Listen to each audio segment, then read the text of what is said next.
distribuída, consulta os eminentes pares, se aprova. Desembargador Pablo. De acordo, presidente. Atas aprovadas. Vamos dar início aqui. Temos 2 processos em pauta na turma ampliada. Agradecendo desde já mais uma vez a generosidade e a disponibilidade da doutora Cíntia, da doutora Clara, sempre presentes aqui na 11ª turma. Apelação e remessa oficial número 0019322, 24 de 2013.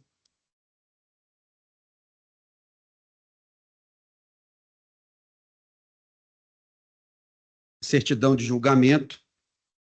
Constou que, após o voto do relator, que negava provimento à apelação e à remessa oficial, em que foi acompanhado pelo desembargador Pablo Zuniga, discordou o desembargador federal Newton Ramos, que dava provimento à remessa oficial e à apelação. Diante do resultado não unânime, o julgamento prosseguirá em turma ampliada, nos termos do artigo 942 do CPC.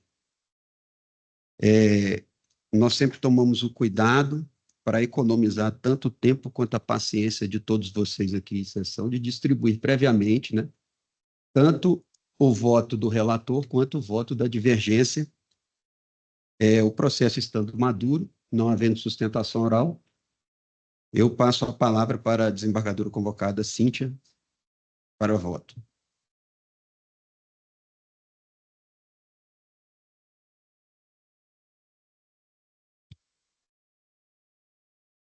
Boa tarde a todos.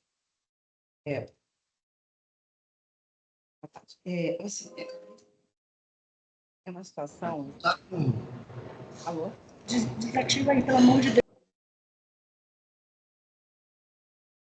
É uma situação de limitação imposta por lei à altura para admissão do concurso de cabo da aeronáutica.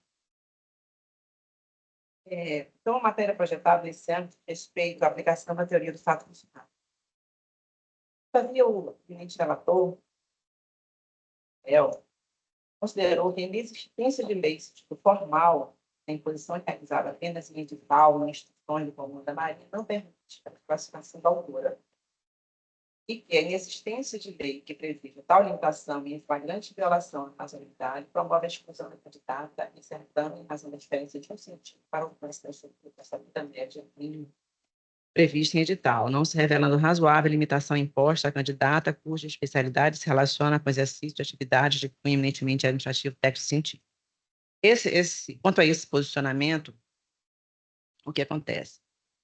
O desembargador Rafael entendeu, portanto, que não poderia conter o edital, apenas o edital, essa limitação, que essa limitação deveria vir previamente prevista na lei. Sucede que, na situação de preço sobre julgamento, essa exigência vem contemplada na lei. Eu venho sustentando em meu voto que, em havendo previsão legal, não há o que se questionar em relação a isso.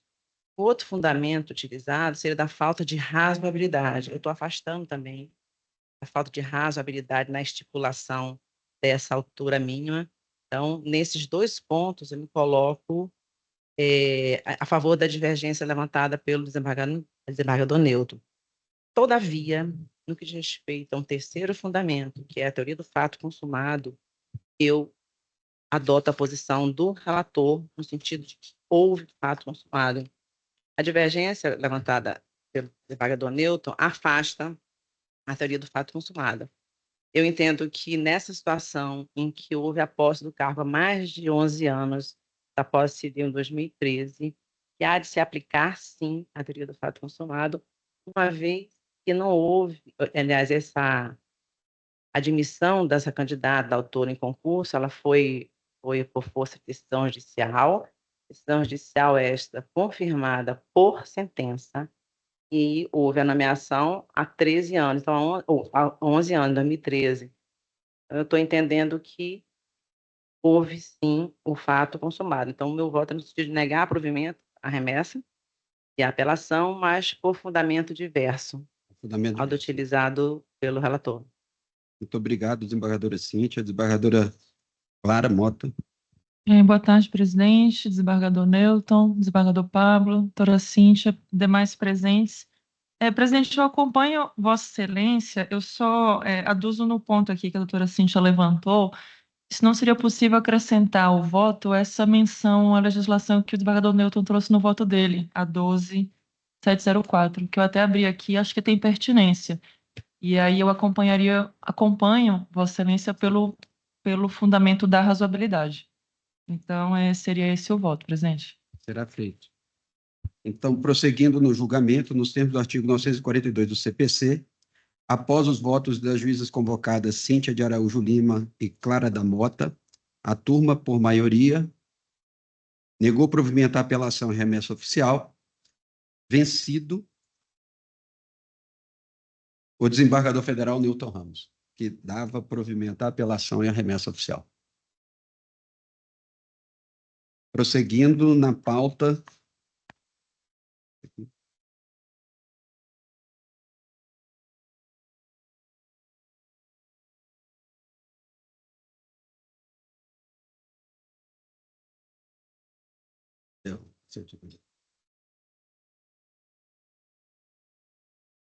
Chama julgamento, apelação 0055438-69 de 2016. Turma ampliada, relatoria originária do desembargador federal Newton Ramos. A certidão de julgamento foi assim lavrada.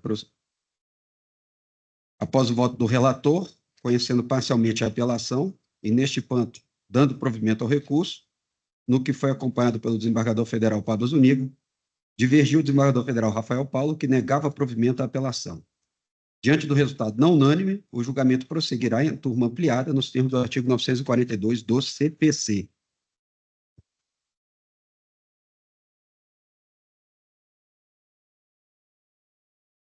Também, sempre com cuidado de distribuir previamente os votos e sem pedido de sustentação oral, eu passo a palavra à desembargadora convocada Cíntia para voto.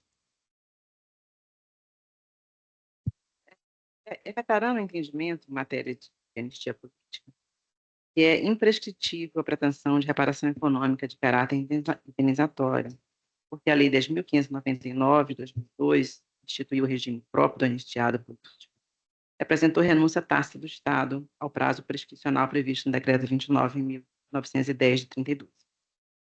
Todavia, não é esta situação figurada nestes autos, ao qual diz respeito, e é importante fazer essa distinção, a pedido de revisão dos efeitos patrimoniais decorrentes do ato de concessão de anistia na via administrativa, onde foram estabelecidos os critérios para sua concessão.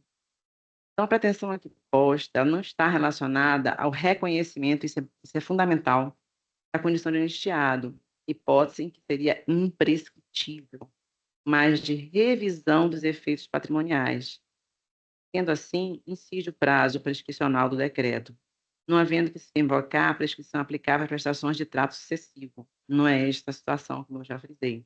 E estou citando assim, inúmeros precedentes nesse sentido. E essa orientação também está com clareza firmada no acórdão também do RESP 1975-736 do ministro Herman Benjamin. Então, isso assente, eu encontro-me convencida de que a sentença merece confirmação na parte em que concluiu pelo reconhecimento da prescrição e que é transcorrido o prazo superior ao lustro para a revisão da prestação mensal, permanente e continuada. Na verdade, a questão de fundo aqui é a prescrição, se é aplicável de 5 anos, a prescrição de trato sucessivo, ou se trata de um ato único com produção de vários efeitos. Entendo que seja fato único, portanto, operou-se a prescrição do fundo de direito. Esse é o voto, senhor presidente. É para negar provimento à apelação. Né? Desembargadora, desembargadora Clara? Presidente, desculpa. Nós julgamos o processo semelhante na semana passada, sob a relatoria do Emmanuel, e eu acompanhei Vossa Excelência. Aqui para mim, a meu sentir, a aplicação do artigo 1º do 20.910, não do 3º. Então, também comungo da posição da doutora Cíntia. Como voto. Então, prosseguindo no julgamento, nos termos do artigo 942 do CPC, após votos das juízas federais convocadas Cíntia de Araújo Lima e Clara da Mota, a turma, por maioria, negou o provimento à apelação Nos termos do voto divergente do desembargador Rafael Paulo, vírgula, vencidos o relator e o desembargador Pablo Zuniga. Ponto. Lavrará o acórdão o desembargador Rafael Paulo.